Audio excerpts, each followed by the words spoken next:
wife and he were trying to lose some weight, so they'd been throwing the frisbee out in the front yard for a little while, and then she got sick of it because it was wearing her teeth down. So I learned that you have to tell stories about real life, you know?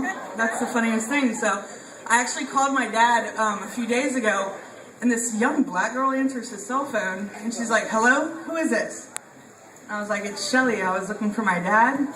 She's like, "You mean that old white man that just left the Waffle House on Highway 90 and didn't leave me a tip?" And I'm like, "Yeah, that's him." So I call his house and I'm like, "Dad, did you just go to Waffle House and you didn't tip your waitress?" And he's like, "I got to go." And I'm like, "Well, you might want to take her a tip because she has your cell phone."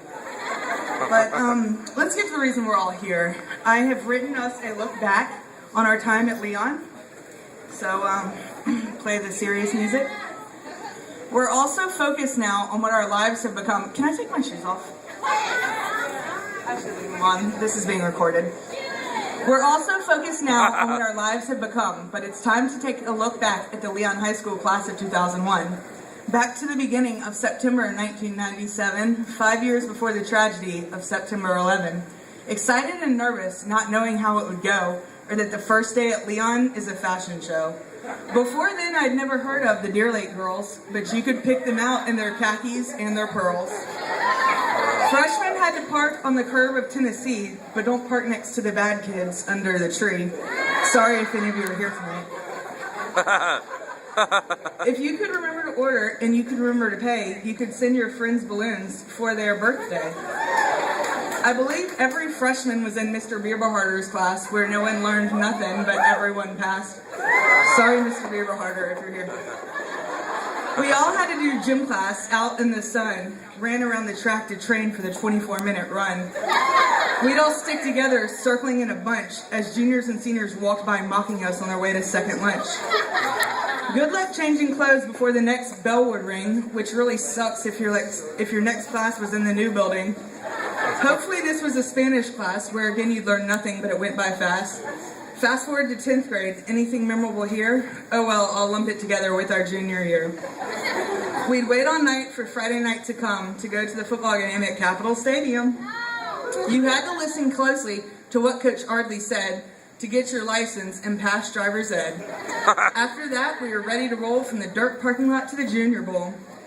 Good thing many of us work at Super Sides, considering every time it rains that fucking parking lot floods. The guys didn't mind, they love their big muddy trucks, but for all the girls with Hondas, this shit really sucks. Looking back now, this shouldn't sound so cool, but the Junior Bowl hosted some gnarly fights after school.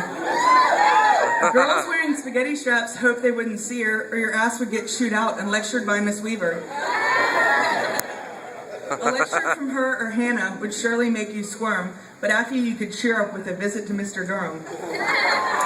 Went to many parties out at Joe Cap's land, where in order to drink, you didn't need a band.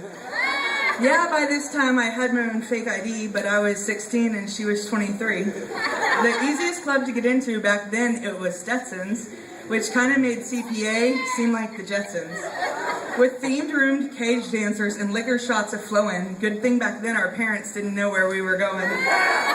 Many of us had Miss Wahlberg for humanities, and some of us were lucky enough to spend 23 days overseas. But I won't get into that, as the story's for the masses, not just for the cool kids who were in Miss Heller's classes. Nothing threw a wrench into our Leon High School fun than getting caught by a skipbuster on a Whataburger run. Not getting a taquito wasn't the only consequence. A recorded message would inform your parents of your unexcused absence. Now let's discuss senior year, when we really got to play, especially for those who participated in senior skip day. This was the year we could party all night and didn't have to stop. No getting up early to get to school because we got to park up top. The most I learned in class at Leon was in Coach Shameless Economics, which taught me business and street smarts and kept me from working at Sonic's. This part's my favorite. I'm not going to go there and rehash memories from prom. It's nights like those that led to MTV's Teen Mom.